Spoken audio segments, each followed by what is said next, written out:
The steam locomotive. That great, big, magnificent machine. We had some pretty good ones. In 1922, the mountain type was the latest thing in motive power.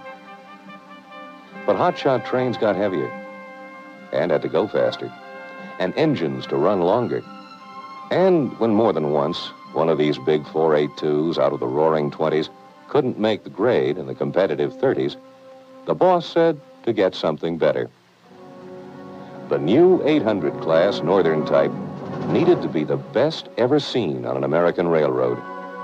We could tell from the design, all through assembly at the American Locomotive Company in Schenectady, New York, to the first test trains, that this was going to be a thoroughbred. A 90-mile-an-hour 484 roller-bearing beauty.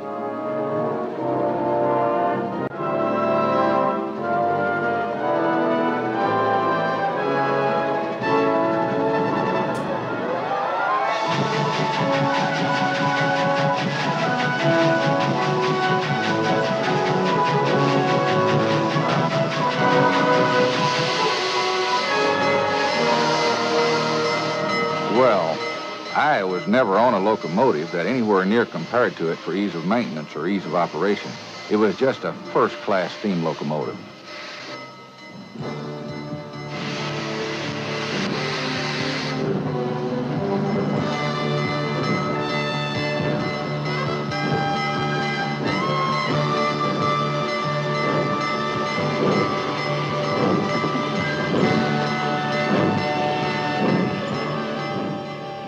The mechanical engineer made the remark that people at American Locomotive thought the 800 class was the best steam engine that his locomotive works had ever built.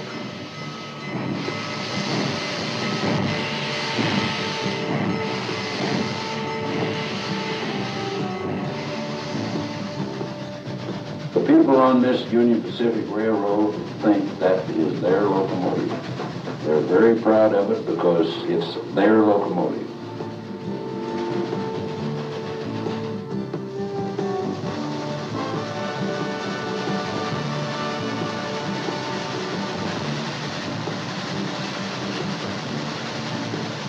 Originally, when it was delivered, we called that the 844. They renumbered so they could keep a normal sequence in our diesel locomotives. We still all think of it as an 800 locomotive.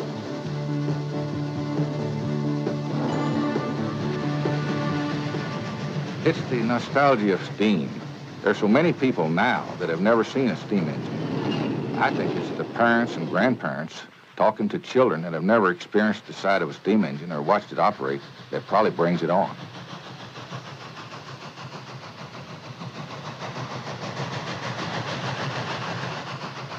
People love to hear the various whistle sounds by individual engineers and tell Mama, start putting the coffee on, I'm headed for home.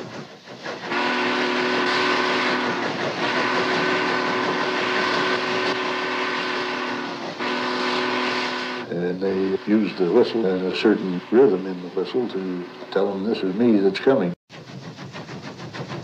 That type had what we termed the steamboat whistle, which was a low moaning type whistle.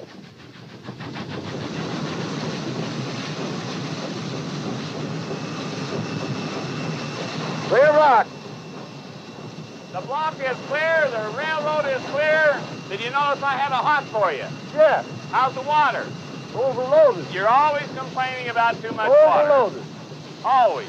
That's why I got my face washed all the time, because you keep too much water in it.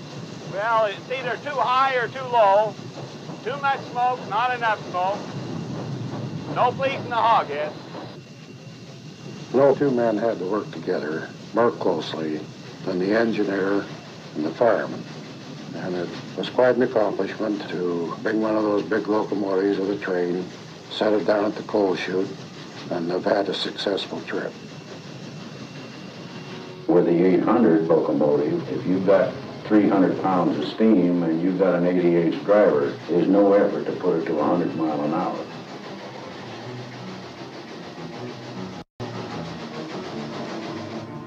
People are always asking how fast it'll go. I don't think anybody knows you could just go faster and faster until you run out of nerve. That's all speculation because now we don't run over 55 miles an hour. They made the same run day after day. So the engineer didn't have to get out his watch and look at the milepost to see how fast he was going. He knew the way the engine went down the road, the way it went around the curves. He just felt how fast he was going. I said, I've always wanted to ride one at 100 miles an hour. The brakeman said, well, if you get it up to that, I'll buy you a cigar when we get to Green River. After leaving a 70-mile-an-hour restricted curve, we attained the speed of 100 miles an hour. It was a good cigar.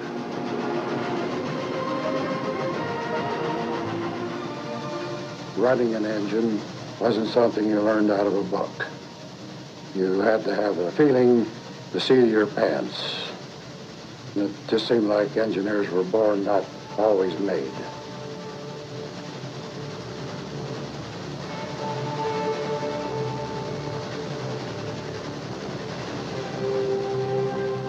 If you look over and see the side rods and the valve motion moving back and forth very fast, there's 11,000 pounds of force on that main pin. It has to be a massive machine to handle that force. You feel the motion of the wheels and the side rods. You can't help but feel that. But the locomotive is so balanced that you don't get any major whipping action or anything of that nature. You feel more of the track undulations than you do of the machinery itself. The rail fans are the main purpose of the trips. The rail fans want smoke and noise. They like a lot of whistle, a lot of smoke, a lot of pounding of the rods. They really enjoy listening to the engine bark. The louder you make it, the better they like it. When you see the enthusiasm that these people have for the old steam locomotive, it, like I say, is contagious, and it's a pleasure to see someone getting the pleasure that they do out of this. The rail fans never seem to get enough of the locomotive. They never seem to lose their enthusiasm, never get tired of it. People want to know what makes it go, how fast does it go, how do you start it, how do you stop it. And of course there's mirrored valves in the cab. They always get the feeling that, boy, you really have to be a wise guy, a smart guy to handle all these valves. One lady over at Denver, my guess is she must be 90. She still comes down to see the locomotive.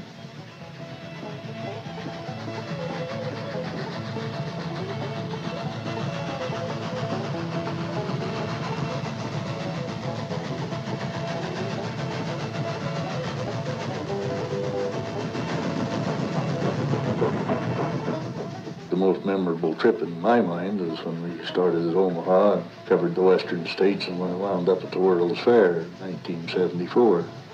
Hundreds of thousands of people viewed that locomotive from the time we started from Omaha until we arrived at Spokane. We picked up flags from the states that we traveled through, carried them all the way into Spokane.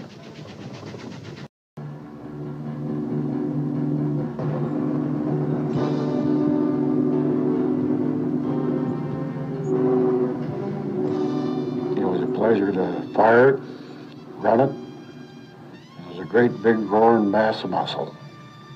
It was a real satisfaction to make a good run with them, and they really got out and made good time. It was a real satisfaction to make a good run with them, and they really got out and made good time.